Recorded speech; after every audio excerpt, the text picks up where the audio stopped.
Hello my dear students, एक बार फिर से आपका मोस्ट वेलकम है अपने YouTube channel chemistry platform bye Deepak Yadav. Students, आज की क्लास में हमारा टॉपिक रहेगा formula writing when name is given. कि अगर नेम दिया गया हो तो हम फॉर्मूले को कैसे लिखें। ओके, तो उसके लिए कुछ रूल्स हम अप्लाई करते हैं और रूल्स को फॉलो करते हुए हम फॉर्मूला राइटिंग करते हैं। लेकिन उससे पहले कुछ बेसिक थिंग्स के बारे में डिस्कस करते हैं। ओके, जब भी कोई नेम दिया गया होगा तो हमें किस पैटर्न में दिया गया होगा कि उसका एक पार्ट पहले लिखा गया हो, उसके बाद स्पेस दिया गया हो और दूसरा पार्ट उसके बाद लिखा गया हो, और फाइनली ऑक्सीडेशन स्टेट। वीडियो के लास्ट में मैं कुछ एग्जाम्पल करके बताऊंगा तुम्हें, उससे तुम प्रैक्टिस कर सकते हो। ओके, या फिर हमें हो सकता है कि कोई एक पार्ट दिया गया हो, उसके बाद ऑक्सीडेशन स्टेट और सेकंड पार्ट उसके बाद दिया गया, या फिर हो सकता है कि हमें कंप्लीट एक पार्ट दिया गया है और उसके बाद ऑक्सीडेशन स्टेट दी गई।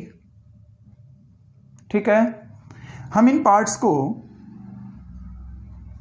3 पार्ट्स में डिवाइड कर देते हैं। ठीक है, एक्स, ये वाई और ये जेड और ये वाई। ठीक है, कैसे? ये वाई पार्ट सेम है, हो सकता है कि इस पार्ट से पहले कुछ दिया गया हो या हो सकता है कि इस पार्ट के बाद में कुछ दिया गया हो।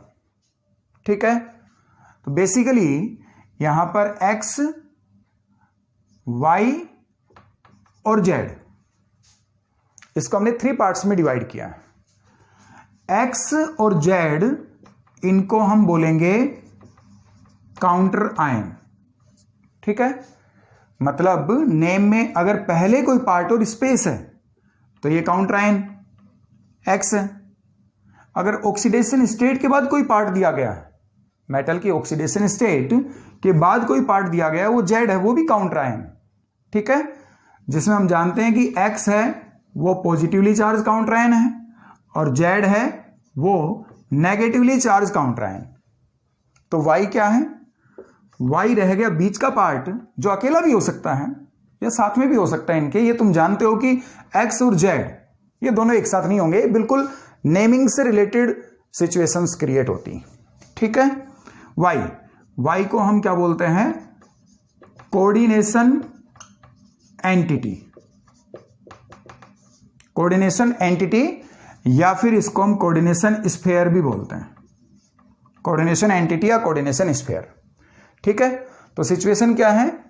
हमें एक्स वाई पार्ट मिल सकते हैं, वाई जेड मिल सकते हैं, ओनली वाई मिल सकता है। एक्स जेड एक साथ नहीं मिलेंगे, ये याद रखना। ठीक है, तो हम रूल्स को स्टार्ट करते हैं और रूल को फॉलो करके हम लास्ट में कुछ एग्जाम्पल करेंगे। तो फर्स्ट रूल क्या है? सबसे पहले हमें सिंबल लिखना है। किसके सिंबल लिखना है? देखो, साथ में तुम नोट्स बना सकते हो। सिंबल लिखना हमें किसके सिंबल लिखने हैं? हमें काउंटर आयन के एंड कोऑर्डिनेशन एंटिटी।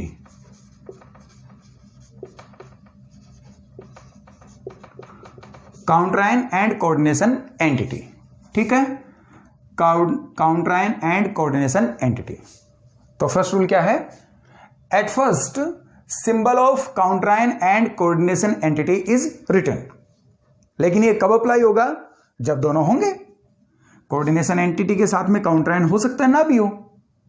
ठीक है, तो अगर दोनों हैं, ये मान के चलो कि दोनों हैं, तो हम इस रूल को फॉलो करना है, नहीं तो नहीं करना है। क्लियर है? ओके, अगर दोनों हैं तो लिख देंगे। कैसे? कि जैसे यहां पर सपोज करो कि पोटेशियम लिखा है तो हम उसका सिंबल लिख देंगे के। अगर यहां पर नेम लिखा है सोडियम तो सिंबल लिख देंगे Na। जो भी होगा, कोई मेटल होती है, ऑलमोस्ट मेटल होती है, तो हम उसका सिंबल लिख दें।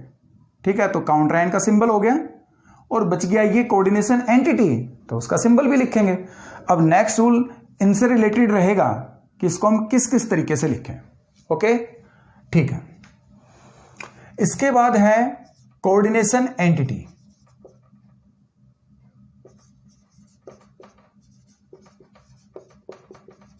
कोऑर्डिनेशन एंटिटी, इसको हमें स्क्वायर ब्रैकेट में लिखना है। कोऑर्डिनेशन एंटिटी को हमें स्क्वायर ब्रैकेट में लिखना है। स्क्वायर ब्रैकेट इस तरीके से, ठीक है। ये तुम जानते हो भी हो कि कोऑर्डिनेशन एंटिटी, कोऑर्डिनेशन स्फीयर, उसको ब्रैकेट में लिखते हैं, तो स्क्वायर ब्रैकेट में लिखना है। ये नेक्स्ट रूल, ये रूल है, लिखना ही है, हार्ड एंड फास्ट। ओके, ठीक है। रूल नंबर 3, इसका सिंबल लिख दिया हमने। अगर नेगेटिवली चार्ज काउंटर आयन है तो उसका सिंबल लिख दिया हमने। हम बात कर रहे हैं यहां पर कोऑर्डिनेशन एंटिटी के सिंबल से रिलेटेड, मतलब स्क्वायर ब्रैकेट में।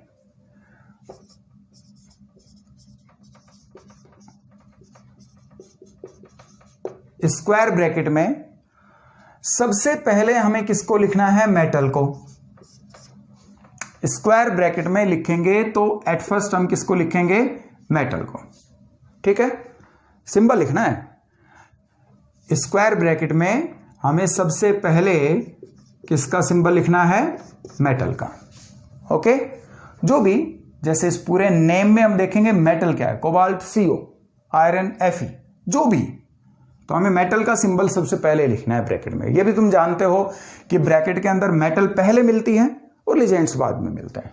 ओके, नेक्स्ट रूल, सबसे पहले मेटल, मेटल के बाद हमें लिजेंड्स के सिंबल लिखना है, ठीक है। लिजेंड्स के सिंबल लिखेंगे, लेकिन याद रखो वो हमें लिखने हैं अल्फाबेटिकल ऑर्डर के अकॉर्डिंग। लिजेंड्स के सिंबल लिखने हैं तो वो हमें लिखने हैं अल्फाबेटिकल ऑर्डर के अकॉर्डिंग। कैसे? कि अगर हमें लिजेंड मिल गए Cl या फिर लिजेंड मिल गया Br, तो Cl को हम क्या बोलते हैं? क्लोराइडो, और Br को क्या बोलते हैं? ब्रोमाइडो।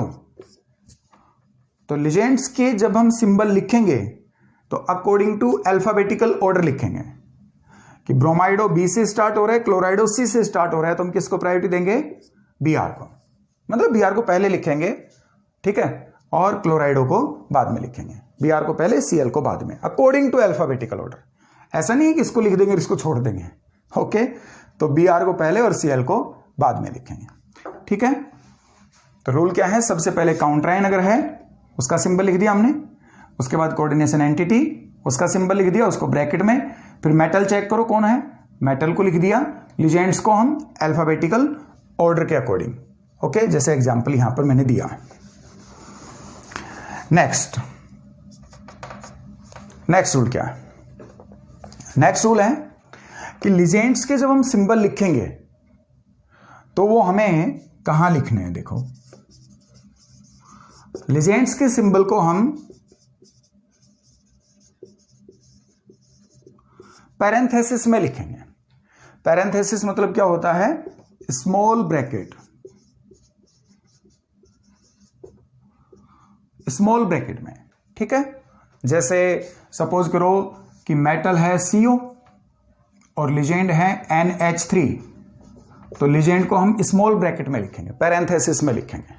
ये याद रखना, symbol of ligands is written in parenthesis, small bracket. Ligand के सिंबल को हमें स्मॉल ब्रैकेट में लिखना है, ये रूल है, ठीक है।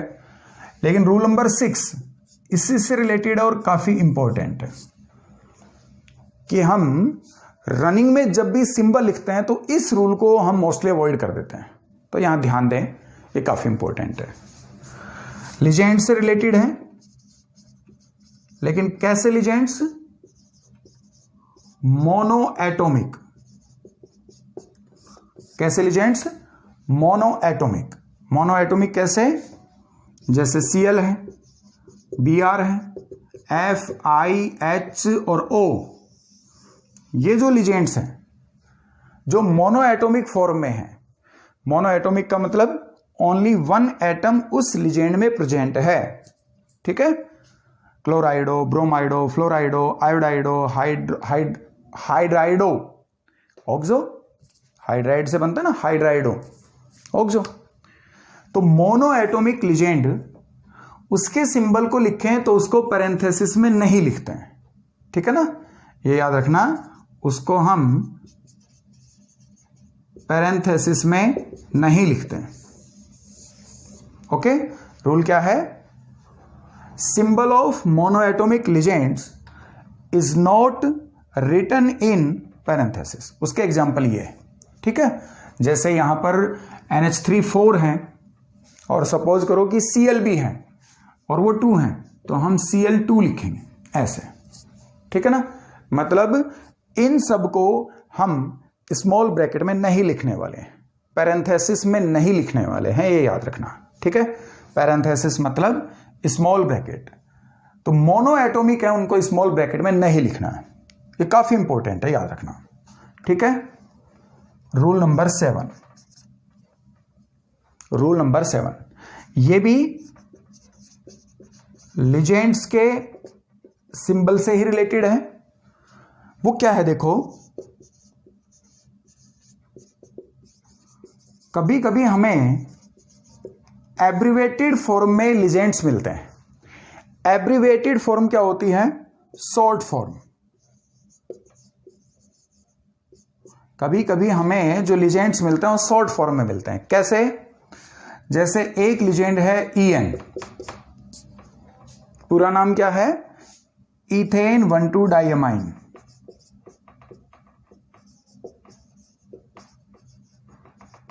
इथेन 1,2 डाइअमाइन, ठीक है, ये तो उसका कंप्लीट नेम है। या इथाइलिन डाइअमाइन पढ़ा है तुमने, तो उसका शॉर्ट फॉर्म क्या है? EN। तो ये याद रखें, जब हम इसको अल्फाबेटिकल ऑर्डर में लेंगे तो इस EN के फर्स्ट लेटर से इसको डिसाइड करेंगे। इस EN के मतलब हम उस एब्रिवेटेड फॉर्म के फर्स्ट लेटर से उसको अल्फाबेटिकल ऑर्डर से डिसाइड करेंगे। क्या समझे बात? इथेन 1,2 डाइअमाइन, उसका एब्रिवेटेड फॉर्म मतलब शॉर्ट फॉर्म क्या है? EN। तो जब हम अल्फाबेट में लेंगे तो हम फर्स्ट लेटर मतलब E से उसको डिसाइड करेंगे, ठीक है, ओके। जैसे यहां पर भी E आता है, लेकिन हम एब्रिवेटेड फॉर्म के फर्स्ट लेटर से इसको डिसाइड करने वाले हैं, ठीक है, ओके। इसके बाद है स्पेशल एजेंट्स होते हैं जिनके कुछ स्पेशल नेम होते हैं। स्पेशल नेम अगर लिजेंड के हैं, जैसे H2O है, H2O, तो H2O को वैसे तो हम बोलते हैं ये वाटर है, लेकिन लिजेंड के फॉर्म में ये क्या होता है? एक्वा। तो याद रखें कि हमें यहां पर A डिसाइड करना, A को कंसिडर करना पड़ेगा अल्फाबेटिकल ऑर्डर में, ना कि W को, ओके। तो स्पेशल नेम अगर किसी लिजेंड का है, स्पेशल नेम अगर किसी लिजेंड का है, तो हम उसके स्पेशल नेम से ही अल्फाबेटिकल ऑर्डर डिसाइड करने वाले हैं। जैसे यहां पर हम A को यूज करेंगे अल्फाबेटिकल ऑर्डर में, ना कि W को। क्लियर है? और लास्ट एंड फाइनल ये जो काउंटर आयन होंगे, ठीक है ना, काउंटर आयन के जो नंबर होंगे, ठीक है, जैसे हमने सपोज करो कि यहां पर पोटेशियम है तो K लिख दिया, तो कितने पोटेशियम होंगे मतलब काउंटर आयन के नंबर कितने होंगे, ये हम कोऑर्डिनेशन एंटिटी के चार्ज से डिसाइड करेंगे। वो जब तुम एग्जाम्पल पढ़ोगे तो क्लियर हो जाएगा। काउंटर आयन के नंबर कोऑर्डिनेशन एंटिटी के चार्ज से डिसाइड करते हैं, ठीक है ना। तो रूल क्या बनेगा? Number of counter ions are decided by charge of coordination entity, ठीक है, कि ये जो कोऑर्डिनेशन एंटिटी है इसके ऊपर एग्जैक्टली कितना चार्ज आ रहा है उसको न्यूट्रल करने के लिए हम इसको अटैच करते हैं। तो ये कंफर्म है कि अगर हमने पॉजिटिव चार्ज काउंटर आयन लिया है तो ये कोऑर्डिनेशन एंटिटी नेगेटिवली चार्ज होगा, और अगर हमने नेगेटिव आयन लिए हैं, नेगेटिव काउंटर आयन लिए हैं, तो ये पॉजिटिवली चार्ज होगा। ये तो ये याद रखना, ठीक है। तो रूल सारे सामने लिखे हैं, रूल सभी सामने लिखे हैं। इन रूल्स को फॉलो करते हुए हम कुछ एग्जाम्पल देखेंगे। तो फॉर्मूला राइटिंग ये सभी रूल हैं, ओके, जिसमें इसके ऊपर तुम्हें फोकस करना है काफी, क्योंकि इसमें मिस्टेक हो जाती है रनिंग में, ठीक है। वो एग्जाम्पल मैंने यहां पर समझाया हुआ भी है कि NH3 है, तो ठीक है लिखो उसको ब्रैकेट में, पैरेंथेसिस में लिखो, लेकिन Cl मोनो एटॉमिक उसको ब्रैकेट में नहीं लिखना है, ओके, ठीक है। अब हम क्या करते हैं, कुछ एग्जाम्पल लिख करके इस बात को क्लियर करते हैं, जिससे प्रैक्टिकली हम समझते हैं कि फॉर्मूला राइटिंग कैसे होगा। तो सभी रूल्स तुम नोटबुक में लिखो, पहले उनको समझो सभी को, और उसके बाद इसको प्रैक्टिकली यूज करते हैं, तो पता चलता है कि एग्जैक्टली कैसे फॉर्मूला बनाया जाता है। तो कुछ एग्जाम्पल लेके क्लियर करते हैं, ओके, ठीक है। फर्स्ट एग्जाम्पल है, सबसे पहले हम जो एग्जाम्पल ले रहे हैं वो है हेक्सामाइन कोबाल्ट,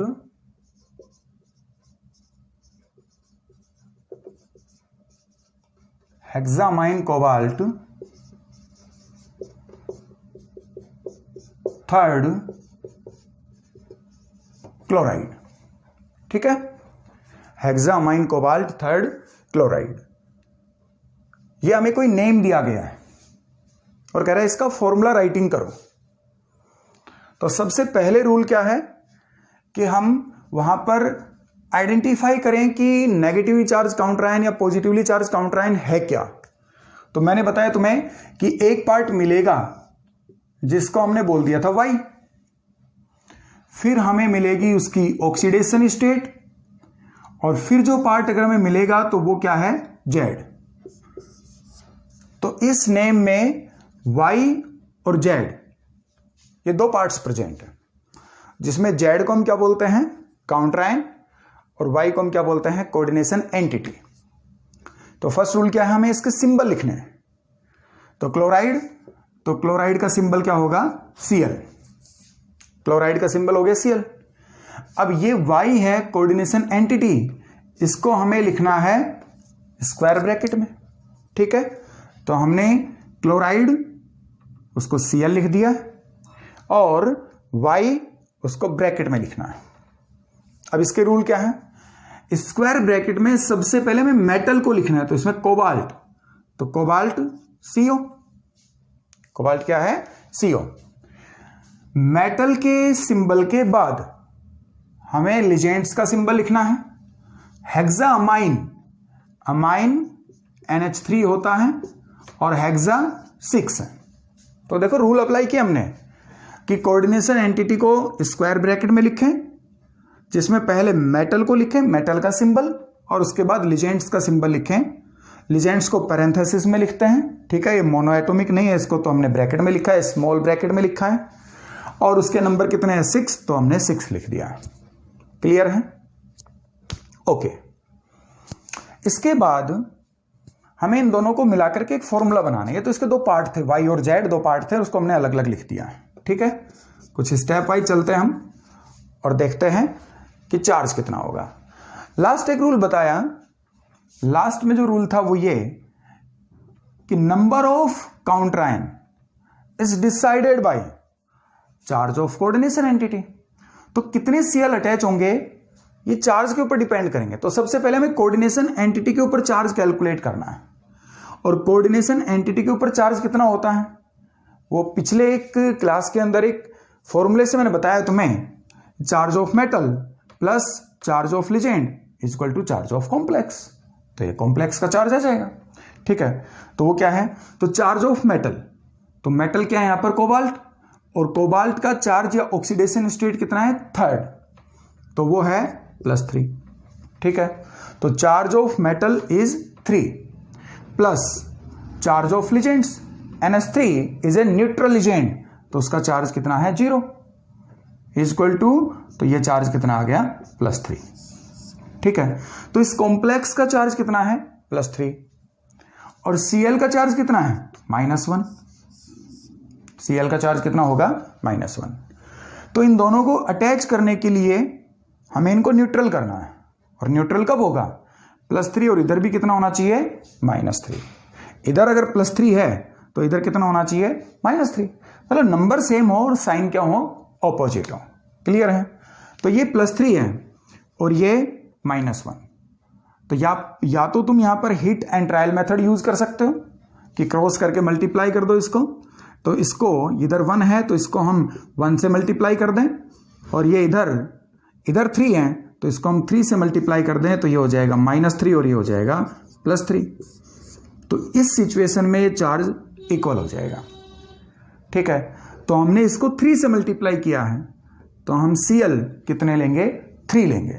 ठीक है, तो फाइनली इसका जो फॉर्मूला होगा वो क्या हो जाएगा CONH3 और Cl कितने होंगे 3। ठीक है, क्योंकि पूरा कॉम्प्लेक्स तो 1, तो ये तो 1 है ही, और Cl कितने हो गए 3, तो हम लिख देंगे Cl3। तो ये जो नेम दिया गया है इसका सिंबल क्या होगा, ये इसका सिंबल होगा। ठीक है, Cl3। क्लियर है? ओके, कुछ और एग्जाम्पल लेते हैं।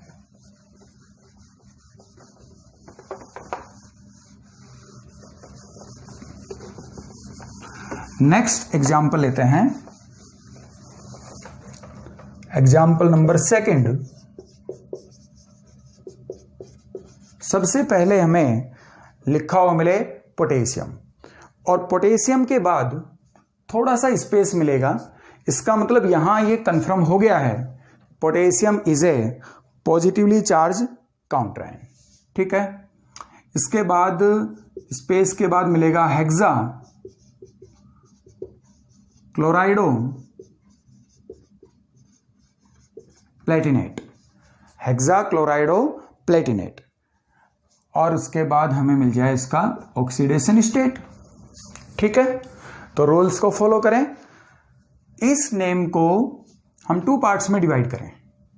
सबसे पहले जो लिखा है उसको हम बोल दें ये X है, स्पेस आ गया, बच गया ये वाला पार्ट, ये Y। ठीक है, और उसके बाद ऑक्सीडेशन स्टेट भी लिखी हुई। इसका मतलब इस नेम के अंदर 2 पार्ट्स हैं X एंड Y। X क्या है positively charge counter ion, Y क्या है कोऑर्डिनेशन एंटिटी। तो ये कोऑर्डिनेशन एंटिटी रूल क्या कहता है, सबसे पहले हम काउंटर आयन का सिंबल लिखें तो पोटेशियम K, और कोऑर्डिनेशन एंटिटी के सिंबल को हम स्क्वायर ब्रैकेट में लिखें। रूल क्या है, सबसे पहले मेटल, तो प्लेटिनेट वो प्लेटिनम है जो कि पॉजिटिवली चार्ज काउंटर आयन की वजह से प्लेटिनेट बना है। तो सबसे पहले हम लिखेंगे प्लेटिनेट, प्लेटिनम, प्लेटिनेट से प्लेटिनम, और हेक्सा क्लोराइडो तो Cl6। ठीक है, अब यहां ध्यान दें कि Cl is a mono atomic legend, तो इसको हम पैरेंथेसिस में नहीं लिखेंगे, इसको हम स्मॉल ब्रैकेट में नहीं लिखने वाले हैं। क्लियर है? तो इसको हमने यहां पर लिख दिया मेटल और लिजेंड्स, और यह है काउंटर आयन। ठीक है, अब इसको न्यूट्रल करने के लिए हम कितने पोटेशियम लेंगे, इनके नंबर्स को कैलकुलेट करते हैं। क्या करेंगे देखो, पोटेशियम का चार्ज हम जानते हैं +1 होता है, ये काउंटर आयन का चार्ज हो गया। ठीक है, हम बोल सकते हैं कि यहां काउंटर आयन का चार्ज और कोऑर्डिनेशन स्फीयर का चार्ज इक्वल होगा, तभी ये न्यूट्रल कर पाएंगे एक दूसरे को। कोऑर्डिनेशन एंटिटी का चार्ज कैलकुलेट करें तो प्लेटिनम, नेम में चेक करोगे प्लेटिनम 4, इसका मतलब इसका ऑक्सीडेशन स्टेट कितना है 4, प्लस हमें इस कॉम्प्लेक्स के ऊपर चार्ज कैलकुलेट करना है, और कॉम्प्लेक्स का चार्ज क्या होता है ऑक्सीडेशन स्टेट ऑफ मेटल या charge of metal plus charge of legends. Legend क्या है Cl, और उसका चार्ज कितना होता है -1, 6 है तो कितना हो जाएगा -6 इक्वल टू कितना आ गया -2। तो इस साइड देखें तो चार्ज है +1 और इस साइड देखें तो चार्ज है -2। ये चार्ज इम्बैलेंस है, क्रॉस मल्टीप्लाई कर दो, इसको 2 से मल्टीप्लाई करो तो ये हो जाएगा +2। ठीक है, इसको 2 से मल्टीप्लाई किया क्योंकि इधर 2 है, इसको 1 से कर दो तो इसको 1 से मल्टीप्लाई करो तो ये -2, ऐसे में चार्ज इक्वल हो गया। ठीक है, तो इसको 1 से मल्टीप्लाई करें मतलब ऐसे कैसे रह जाएगा, पोटेशियम को 2 से करें तो फाइनली इसका जो फॉर्मूला बनेगा वो हो जाएगा K2 PtCl6, ये इसका आंसर हो जाएगा। तो ये जो नेम दिया गया है इसका आंसर है K2PtCl6। क्लियर है? ओके, नेक्स्ट एग्जांपल लेते हैं। नेक्स्ट एग्जांपल है एग्जांपल नंबर 3।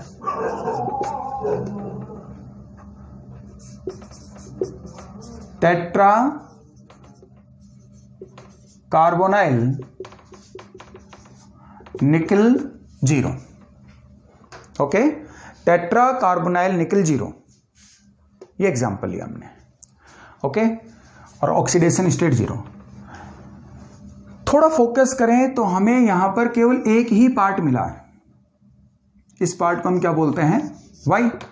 पहले होता X, बाद में होता Z।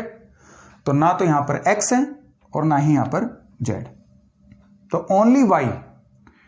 Y मतलब coordination entity, coordination entity, only coordination entity. और रूल क्या कहता है? कोऑर्डिनेशन एंटिटी को हम स्क्वायर ब्रैकेट में लिखें, कोऑर्डिनेशन एंटिटी को स्क्वायर ब्रैकेट में लिखें। मेटल कौन है? निकल, Ni। टेट्रा कार्बोनाइल, इसका मतलब लिजेंड कौन है? CO, और कितने हैं? 4। तो CO को पैरेंथेसिस में लिखना है क्योंकि ये मोनो एटॉमिक नहीं है, ये पॉली एटॉमिक है। ठीक है, ये पॉली मतलब एक से ज्यादा एटम है तो उसको हम पॉली एटॉमिक बोल देते हैं। ठीक है, वैसे तो अगर इसमें 2 एटम है तो इसको हम डाई एटॉमिक बोल सकते हैं, लेकिन मोर देन 1 है तो उसको पॉली एटॉमिक में कंसिडर करते हैं, सभी को साथ में मिला करके। ओके, अकेला एटम है मोनो एटॉमिक, 2 है डाई एटॉमिक, 3 है ट्राई एटॉमिक, ऐसे। तो मोर देन 1 है तो उसको हम पॉली एटॉमिक बोल देते हैं। ठीक है, ये हो गया। अब इस कॉम्प्लेक्स के ऊपर चार्ज कैलकुलेट करें, कितना आएगा? तो निकल का ऑक्सीडेशन स्टेट कितना है? 0, plus carbonyl is a neutral agent is equal to 0। ठीक है, चार्ज ऑफ निकल 0, चार्ज ऑफ कार्बोनाइल 0, तो 4 का भी 0 ही होगा, इज इक्वल टू 0। तो इसके ऊपर कोई चार्ज नहीं आएगा, इसके ऊपर कोई चार्ज नहीं होगा। तो ये इसका सीधे सीधे ये इसका आंसर हो जाएगा कि ये जो नेम दिया गया है इसका सिंबल क्या होगा? NiCO4। ओके, ठीक है। इसके बाद नेक्स्ट एग्जांपल लेते हैं। नेक्स्ट एग्जांपल है टेट्रा साइनाइडो या cyano, tetra cyano nickelate, tetra cyano nickelate second ion. हमें ऐसे कोई नेम दिया गया है और उसका हमें सिंबल लिखना है, तो कैसे लिखेंगे? यहां चेक करें स्टूडेंट्स कि अपने पास X पार्ट नहीं है, ओनली Y पार्ट है। उसके बाद ऑक्सीडेशन स्टेट भी है और यहां आयन लिखा है, ये Z नहीं होगा। ये Y अगर है तो ये Z नहीं है, ये पूरा जो Y है कोऑर्डिनेशन एंटिटी, आयन लिखा है। इससे प्रूव होता है कि कोऑर्डिनेशन एंटिटी आयनिक फॉर्म में है। इसका मतलब कहीं ना कहीं उस कोऑर्डिनेशन एंटिटी के ऊपर कोई ना कोई चार्ज होगा, वो चार्ज पॉजिटिव नेगेटिव दोनों फॉर्म में हो सकता है। क्लियर है? तो अपने पास यहां केवल Y है। रूल क्या कहता है? कोऑर्डिनेशन एंटिटी को हम स्क्वायर ब्रैकेट में लिखेंगे। मेटल कौन है? निकल, तो Ni। टेट्रासाइनो, इसका मतलब लिजेंड कौन है? Cn, और कितने हैं? 4। इस कॉम्प्लेक्स के ऊपर कितना चार्ज आएगा, इसके लिए वही फॉर्मूला अप्लाई करें। निकल का चार्ज कितना है तो वो नेम में देखोगे, सेकेंड मतलब +2, प्लस साइनाइड का चार्ज कितना होता है? -1, 4 है तो कितना हो जाएगा? -4 इज इक्वल टू कितना आ गया? -2। तो ये जो -2 चार्ज है ये इस कॉम्प्लेक्स के ऊपर जाएगा और इसमें रूल होता है कि NiCN4, इस -2 को हमें 2- लिखना है। ये भी रूल है, याद रखो कि चार्ज ऑफ कॉम्प्लेक्स में हम पहले नंबर को उसके बाद साइन को लिखते हैं। पहले नंबर को और उसके बाद साइन को लिखना है, ठीक है। तो ये जो नेम है इसका सिंबल होगा ये, क्लियर है। इसके बाद नेक्स्ट एग्जांपल लेते हैं।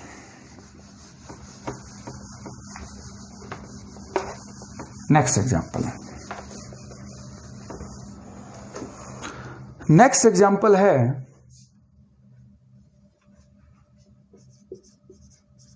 Hexa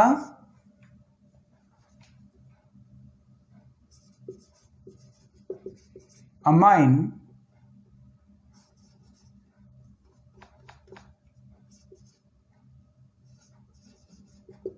chromium third ion. Hexamine chromium third ion, okay. इसमें भी तुम देख रहे हो कि अपने पास ओनली वाई पार्ट है और आयन ये प्रूव करता है कि ये भी आयनिक फॉर्म में होगा। जैसे पिछले वाला नेगेटिवली चार्ज आयन था तो ये भी आयनिक फॉर्म में होगा, ठीक है। हम वाई को स्क्वायर ब्रैकेट में लिखें। सबसे पहले मेटल को लिखें, क्रोमियम Cr है। हेक्सामाइन तो NH3 लीजेंड होगा, हेक्सा मीन्स 6 होंगे, क्लियर है, ओके। अब हम इस कॉम्प्लेक्स के ऊपर चार्ज कैलकुलेट करें तो क्रोमियम का चार्ज थर्ड +3 हो गया, प्लस लीजेंड का चार्ज तो NH3 is a neutral legend तो चार्ज हो जाएगा 0 = +3, ठीक है। इस +3 को हम इस कॉम्प्लेक्स के ऊपर लिखें तो कैसे लिखेंगे? CrNH3 और उसका नंबर है 6, चार्ज है +3 तो उसको हम 3+ लिखेंगे, ठीक है। रूल वही है कि पहले हमें नंबर को लिखना है, उसके बाद साइन को लिखना है। तो इसका आंसर होगा ये, ठीक है। तो ये नेम है और उसका फॉर्मूला ये है, ओके। कुछ और एग्जाम्पल लेते हैं,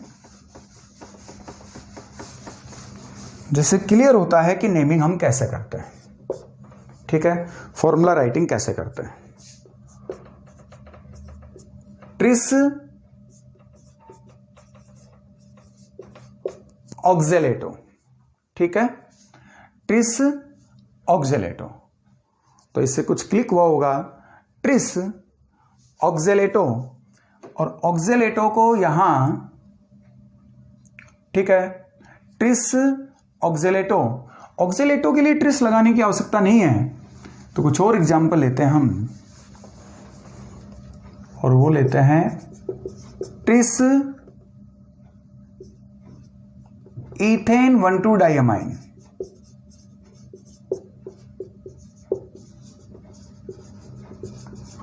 tris ethane one two diamine, cobalt third ion, ठीक है। ये एग्जांपल लेते हैं। ट्रिस किसको रिप्रेजेंट करता है? 3 को, ठीक है।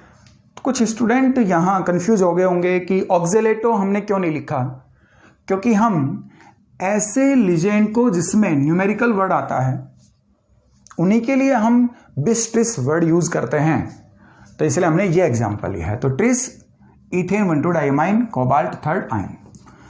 यहां तुम चेक करो तो ये पूरा वाई पार्ट है और आयन रिप्रेजेंट करता है कि आयनिक फॉर्म में होगा, ओके, क्लियर।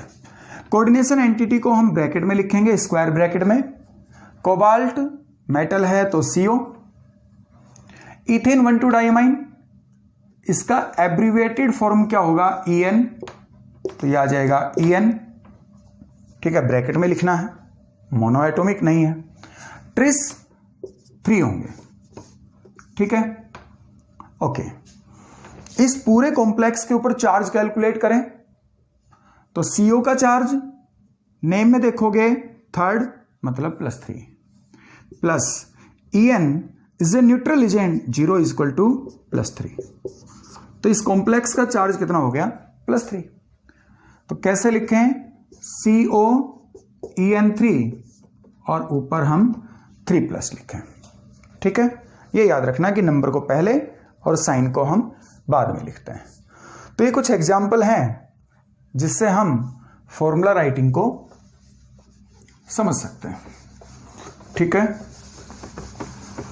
एक एग्जाम्पल और लेते हैं। एक एग्जाम्पल से और क्लियर करते हैं कि फॉर्मूला राइटिंग में एग्जैक्टली क्या क्या सिचुएशंस आती। तो सिचुएशन ये है, try amine, tri nitro, try amine, tri nitro, cobalt, ठीक है, थर्ड आयन, ठीक है, कोबाल्ट थर्ड आयन। ये हमने कोई एग्जाम्पल लिया। इसमें फिर से अपने पास एक वाई पार्ट है, ओनली वाई पार्ट है, कोऑर्डिनेशन एंटिटी। इसके अंदर कोई एक्स या जेड वाला पार्ट नहीं है, तो इसको हम स्क्वायर ब्रैकेट में लिखें। मेटल कोबाल्ट है तो CO, क्लियर है। अब यहां लीजेंड्स देखें तो एक तो अमाइन है, ट्राई 3 को रिप्रेजेंट करता है, तो 3 अमाइंस हैं। ट्राई नाइट्रो, अमाइन का सिंबल हो जाएगा NH3, नाइट्रो सिंबल हो जाएगा NO2। लेकिन हमें इनको अल्फाबेटिकल ऑर्डर में लिखना है। तो अमाइन A से स्टार्ट हो रहा है और नाइट्रो N से स्टार्ट होता है। ठीक है, हम ट्राई को अल्फाबेटिकल ऑर्डर में कंसीडर नहीं करने वाले हैं। ट्राई जो से प्रीफिक्स लगा है पहले, उसको हम डाई, ट्राई, टेट्रा, इनको हम अल्फाबेटिकल ऑर्डर में कंसीडर नहीं करेंगे।